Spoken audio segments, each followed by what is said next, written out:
Voltando ao terceiro bloco, tá? Já falamos das correntes errôneas de exegese que a gente não deve usar. Já falamos o que é exegese, vindo exeges, significa exposição, tá? Extrair do texto o que já está contido nele, tá? É pensar, interpretar, cavar fundo, é fazer a exposição correta da Bíblia e não colocar suas experiências emocionais, suas analogias ou as suas conjecturas, invencionices. Não é isso, tá?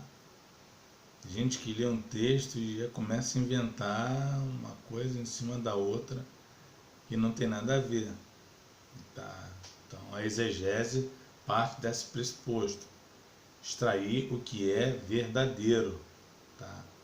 E aí depois falamos sobre os estágios da verdade de Deus, tá? Que a Bíblia é a palavra de Deus, ela é um livro revelado, porque foi dado diretamente por Deus, tá? Isso está lá em 2 Pedro 1:21. Ela é um livro inspirado, está em 2 Timóteo 3:16. É um livro que não contém erros, tá? Quando eles receberam a revelação direta da parte de Deus e começaram a escrever os livros sem erros, tá? A preservação do texto bíblico, ele continua a mesma essência, isso foi comprovado, como eu falei, na Cabana de Qumran. E você também olha o Antigo Testamento e você não vê, por exemplo, Moisés, o homem instruído na lei, em desarmonia, em desacordo com Amós, que era um pastor de boiadeiro, um pastor lá que criava sicômoros. Você não vê discórdia discrepância entre os livros da Bíblia. Por quê? Porque ela é um livro que foi inspirado pelo Espírito Santo e continua preservado. E aí entra a tradução, que é a tradução, ela vem no vernáculo, na língua natal do povo, na língua daquele povo ali. Tá? Ela precisa, o pessoal é brasileiro, ela tem que chegar aqui no português para a gente estudar. A menos que você faça um curso de hebraico e grego e leia no hebraico e no grego, né? Quem não tem que esperar em português as novas traduções que a Sociedade Bíblica vai realizando, outras editoras, tá? Saiu a NAA, Nova Almeida Atualizada, que é muito boa para se fazer exegese, eu gosto muito dela. A NVT, Nova Versão Transformadora.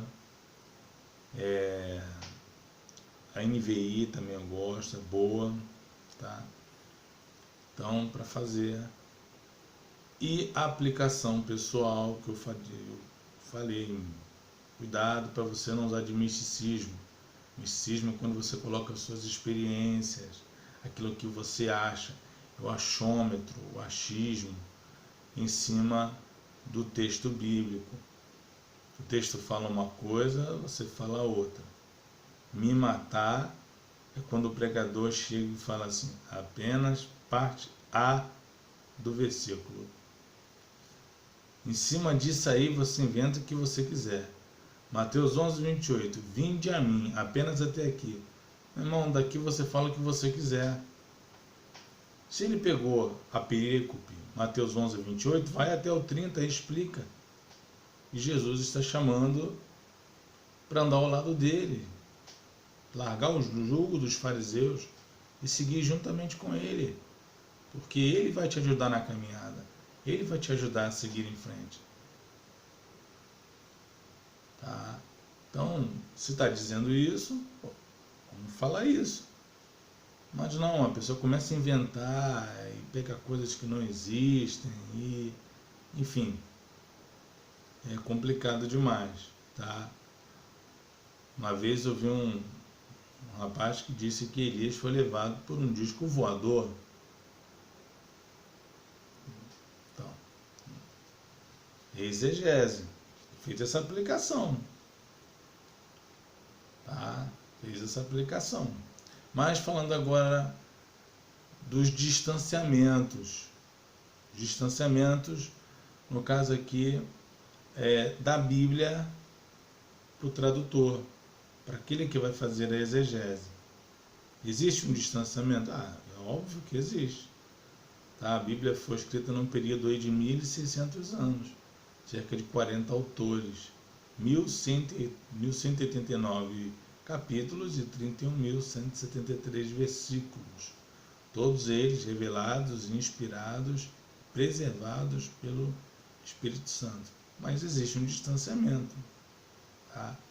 Tem um distanciamento entre Moisés e Davi, entre Davi e Pedro, entre Obadias e Paulo, mas nenhum deles vai entrar em discrepância, em conflito, tá? Conflitos, nenhum deles. Então, o primeiro distanciamento é o distanciamento temporal.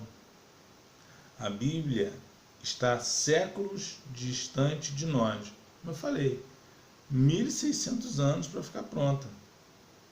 Tá? Em 1452, o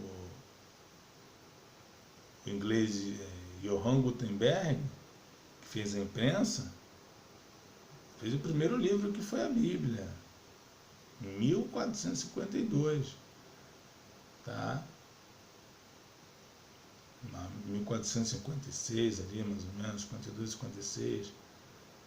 Poxa, Lutero teve o avivamento dele em 1517, fez a reforma protestante.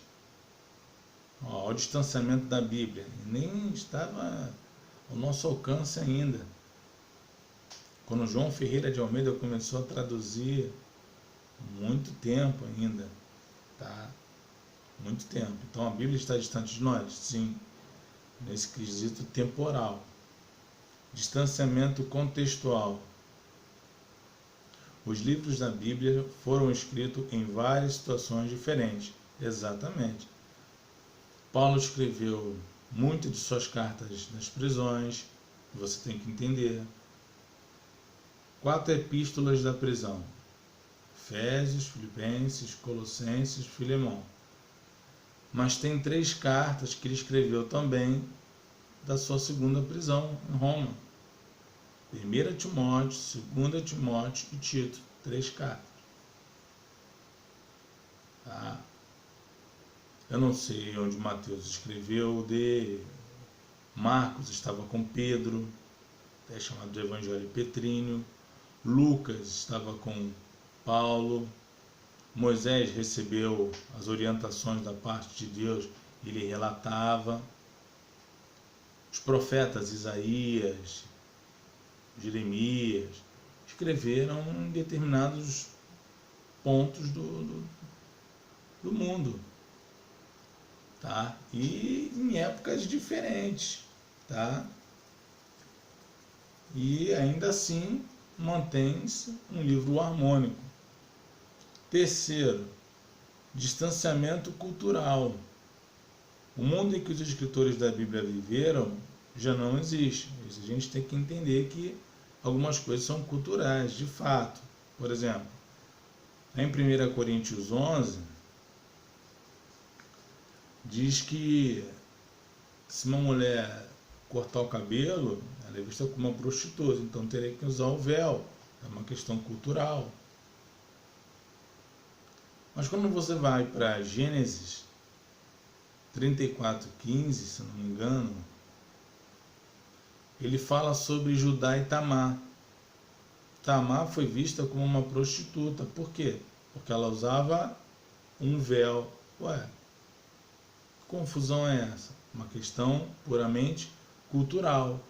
1 Coríntios 11 diz que é vergonhoso o homem ter o cabelo comprido. Mas como era o tamanho do cabelo de Sansão, de Absalão?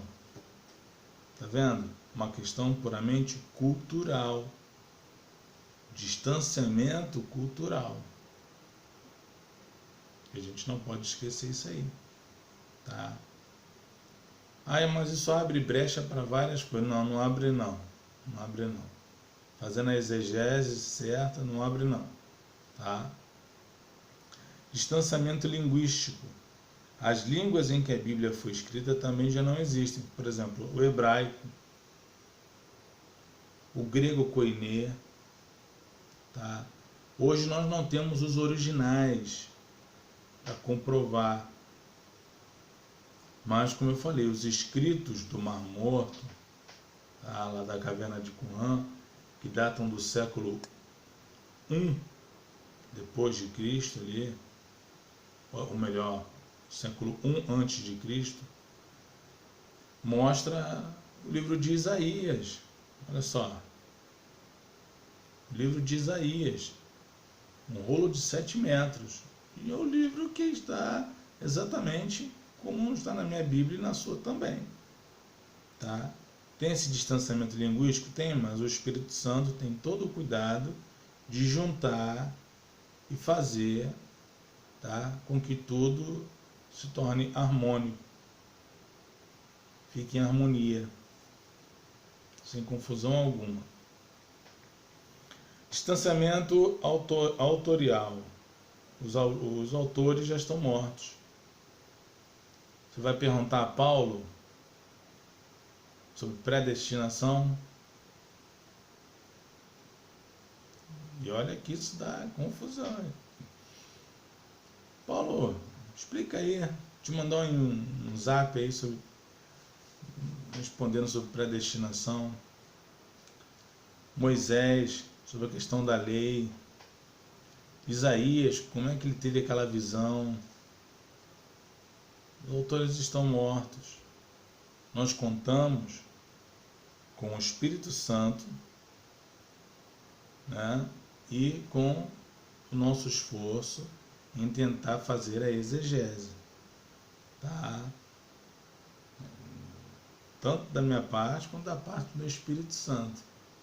A gente não pode esquecer isso aí, tá? Até porque os autores da Bíblia só relataram o que Deus quis que fosse escrito. Eles não são super-heróis por isso, não. É claro que eles arriscaram as suas vidas por isso. E a Bíblia chegou até nós porque muitos deles morreram por isso.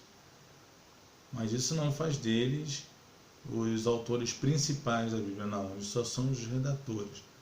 O autor principal da Bíblia é Deus, o intérprete, o Espírito, e o centro dela é Jesus Cristo. Tá? Então, como eu falei, os autores já estão mortos.